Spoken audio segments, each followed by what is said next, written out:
Prismarine, my name is Python and welcome back to the Let's Play. Now that right there is a cool view, isn't it? We're at the top floor of our mansion base and this is the room where we temporarily showcased a whole bunch of the Chaos Cubed drop blocks. But the thing that's coolest to me right now is the view of the towers in the distance. We've got the lighthouse slightly behind that tree right there. And over to the right is the first of the 4 Guardian spawn towers as part of our Seatropolis project.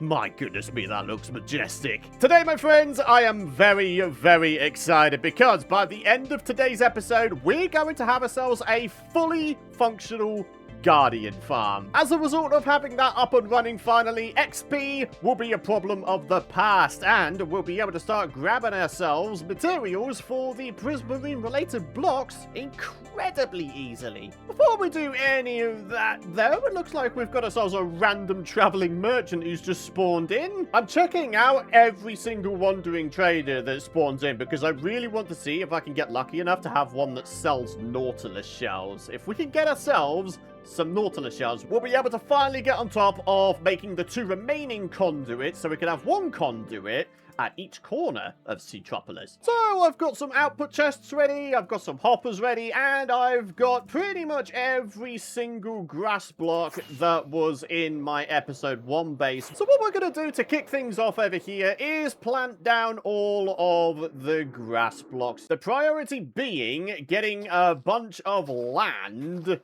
underneath where the Guardian farm area is going to go. So, yeah, we're going to start off by bringing the grass to the center, and then we'll sort of spread out from there. And while we make a start here, it gives me an opportunity to say a huge, enormous, massive thank you for all of your lovely support throughout this series, my friends. I really do appreciate it a ton. So here we go. If I've aligned myself correctly, this is the dead center of Seatropolis. Also, what on earth? Why is there another trader here? Is this guy capable of teleporting or something? I wish I had that ability. Anyway, back to the placing of these grass blocks. In terms of a rough idea as to what I want to do with the space underneath, probably the first and foremost thing I want to get done is a really, really nice Prismarine and sea lantern roof pattern underneath here, so we don't just have like a singular layer of grass. Underneath here, the ceiling will be made out of Prismarine. So yeah, another reason why I'm very, very glad we're finally getting on top of the Guardian farm today. It's gonna open up so many building opportunities for us. It's gonna be nuts. And there we are. That's all the grass I have. And to be fair, that filled in more of an area than I thought it would. We've got pretty much a quarter of this place, maybe just over a quarter of this area filled in. Nice. All right. Well, let's go ahead and get the output chests sorted out. We're going to have ourselves 4 double chests. We're going to have ourselves 1 double chest here and another one next to it. And then out the back, we're going to do the exact same. And then comes the hopperoonies. 1 going into each double chest. Wow, that's gotten really dark down here. Holy guacamole. But yeah, like I say, eventually all of this ceiling here will be Prismarine. Probably a combination of, I don't know, maybe dark Prismarine slabs and sea lanterns. Something like that, but organized in a very aesthetically pleasing way as opposed to just a grid or something. Yeah, I should probably do myself a favor here, huh, folks? We should probably, I don't know, light this up a little bit. As much as no one will ever be able to spawn down below, they will be able to spawn up top here, because up top here is not within the confines of what was the Ocean Monument area. So, yeah, let's make sure we're keeping on top of our lighting situation. There we are. Ain't no one coming and hassling us now. Now to move the beacon down below because it's very much in the way up here. It's probably worth mentioning, by the way, talking about the beacon, eventually we're going to be upgrading our beacon setup to become a 2x2 beacon setup. So at some point in the future, we're going to need to begin the grind, trying to grab ourselves a whole bunch of wither skelly skulls. Oh boy, that's going to be a fun time, isn't it? I wonder if I could design the Guardian kill chamber in such a way where we can have the 4 beacon beams go through it. That would be pretty cool. So yeah, this area here would essentially become like a double centerpiece. Down below is going to be where the beacon goes, and then up here is the Guardian kill chamber. Yeah, I like that idea a lot. I wonder... We've got a full stack of gold blocks here, and we have the ability to make ourselves a few more. What are the chances we'll be able to get the 2x2 full beacon pyramid done with all of these resource blocks combined? I may or may not be thinking about tripling up the centerpiece area here by moving this portal down there. I just hope that they still link up correctly. My goodness me, so many little odd jobs I want to get done today. But you know what? I'm kind of down with it. Hold on a minute. Didn't I have some gold left behind in my trading resources chest? Oh my goodness me. Okay, there's no way we don't have enough resource blocks. So then, time to chop up the existing portal. And now, my friends, we hope and pray that these portals still link to the same location in the Nether. Now we do just a little bit of boof, boof, boof, and boof, and we go through. Please take me to my sponge area. Please. That would be amazing. Yeah? Oh, what the heck? What are you doing here? Get out of here, dude. That is one adventurous guardian. What the heck? All right, well, go back through. And now, I guess we should, I don't know, test all the other ones as well. I don't know, let's try this one here. I mean, they should all go to the same area, right? So far as I can tell, yes, they do. Okay, fantastic. So then, now the time has come. We're going to get ourselves, hopefully, a full 2x2 beacon pyramid placed down. There just has to be a water cave underneath here, huh? Ah, well. There we go. Be gone, water. Aside from trading the gold away to our clerics for a little bit of XP and a supply of emeralds, I don't really see myself doing too much with my supply of gold, so I don't feel too bad about starting off the pyramids with the gold. So, let's do this thing. Alright, I'll leave myself a little bit of gold. I mean, I've still got most of this first layer done with gold. And now, we go for the iron. Oh my goodness me. Not only do I have enough, but I've got more than enough. 32 blocks of iron spare. Dude, that is going to be so helpful when it comes to us making some more farms in our mansion. Aw, yeah. All right. Beacon, get placed there, sunshine. Yeah, look at that beacon beam going through the hopper there. Rather annoyingly, though, I'm kind of thinking that I might want to dye the color of the beacon beam, which means I need to shift the entire beacon pyramid down a block so I can have colored glass blocks at the top here instead. Ow! Do we go for all the blue-related colours for Seatropolis, or do we go for more so the Guardian colours for Seatropolis? Orange and, I would say, cyan.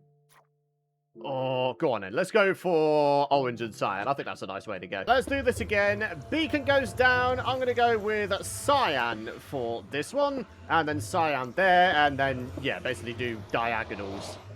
Yeah.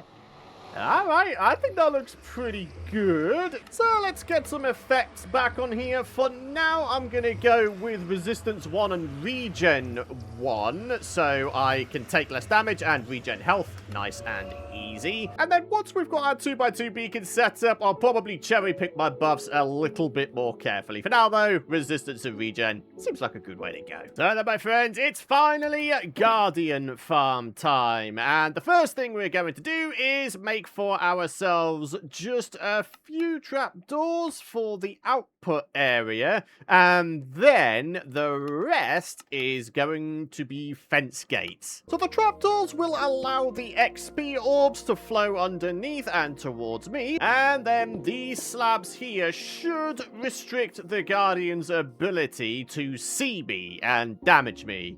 Although, with that said, maybe I should relocate these to lower down? I feel like the Guardians would be able to see me, with the lower half block being the gap. So yeah, let's try and play it, you know, better safe than sorry, huh? And the final element, some water. So the Guardians don't flap around and bounce around too much. When the Guardians are in water, their movement is very much more restricted, isn't it? So yeah, this should do the job. At least I hope it does. The next thing we need to do is we need to span this tube all the way to the middle, way over here. And for the tube, I think what we're going to do is a mixture of prismarine brick stairs and then prismarine slabs. So yeah, we would go upside down stair, then normal stair, then make it nice and symmetrical on the other side. And the glass would fill in this top area. And then underneath, I guess I should have done the underneath part first, but yeah, underneath would be where the prismarine slabs go. So yeah, let's go ahead and span this all the way to the middle. You might notice that this is entirely a flat level, rather than what I usually do, which is dropping the altitude of these blocks down by a block every now and again. It's only when we get to the middle here, that is when we are going to drop this down by a block. So, let's get the rest of the tube made up. Here we are, tube complete, and now to get some water flows figured out. And in order to figure that out, what we're going to need to do is get our water elevator extended. We need to place down a whole bunch of water sources up the top here and just have them drop down. Now, I think the easiest way to do this is probably to get a temporary surface placed down here. Then we can make ourselves a nice, easy, infinite water pool. And then we can get rid of the warped logs and thus have the water fall down. Actually, while we're at it with this temporary platform, we could probably get away with adding in the fence gates we need. With all of those placed down, though, this platform of warped logs should actually be at the block down below here. Now we can get this pool up and running. There we are, infinite water pool, and now we can get rid of these here. Now, obviously, for now, you can see on the left-hand side there, it says falling true, which means all of the water here is not infinite water source blocks, aside from the top layer, of course. So, what that means for us is we need to grab ourselves a bunch of kelp, plant it down on the trapdoor layer here, and then bone meal every single one. It's a good thing we have a crazy, ridiculous supply of bones then, isn't it? What have we got going on here? Oh my goodness me. That's actually more than I thought I had. So we just need our kelp out and then a supply of bone meal. So my friends, let's start converting some water. We have to be so careful when we do this. If we accidentally open a trap door, death will surely follow. So, let's get on with some bone mealing, shall we? Oh, okay, so we have used 10 bone meal for one of these areas. So, what's the maths on that? 36 times 10 is 360 bits of bone meal required. Although, some of them are growing naturally, so maybe it won't be 360 bits of bone meal. Either way, this should be very, very easy, and we should wind up with a crazy supply of kelp by the end of this process. Blimey, it's like I'm inside an underwater jungle. But once I get rid of all of these... Okay, that's super satisfying. Oh my gosh, look at the amount of kelp. Once we bring up the F3 screen, falling false. Oh, yeah. And the coolest thing is, these here trap doors, basically blocking the water down below, they don't convert water back into falling blocks. They maintain their water source block status. So basically, once these trap doors are mined up, the soul sand elevators should just extend straight away. Holy guacamole, that's actually quite a lot of kelp, isn't it? Now, real quick, when it comes to this tube here, yeah, it's not the most interesting looking thing in the entire world, is it? But the plan is, eventually, to line the outskirts of Seatropolis here with many, many tall builds, some of which will have this tube going through it, which just means that the tube won't be so long and drab and dreary looking. It's going to go through several builds before it gets to the kill chamber over there. It's just, for now, I want to get the functional part of the Guardian Farm done today, so our XP problems and our Prismarine supply problems all become a thing of the past. So then, the water flow. Let's start off with a couple of water sources, maybe elevated up a block in the back corner. And then, here we are. As you can see, we've already got this thing up and running. All we need to do now is extend the water sources. I maybe should have bought some more water buckets with me. Now is going to be where the fence gates come into play. We're going to have ourselves a couple here and then a couple on the block further back. And then we should be able to do just a little bit of this. Extending the water flow out a bit. And then basically we rinse and repeat the process. If I was to do the next one, say here, then we place down the... Oh, goodness me, what did I just do? Ah, yeah, I think I accidentally waterlogged this stair, didn't I? In which case, there's probably quite a lot of flooding going on down below. But never mind, we'll gloss over that for now. We want to see how far this water flow goes. Okay, so not quite to the center here. You know what? I might be able to get away with moving this one a little bit further back as well. If I do... Hold on a minute, this might be a bit difficult. A little bit like that. And then we need to open these, of course. And then we need to rid these two. Then rid these two, and then I should be able to do just a little bit of this. The water flow still comes into the center here, as it should do. Then we do just a little bit of that. If anything, this might make the Guardians filter through even easier. What might make things even easier, even still, though, in terms of getting the Guardians to go where I want them to go, is if I was to maybe extend this top back water section area.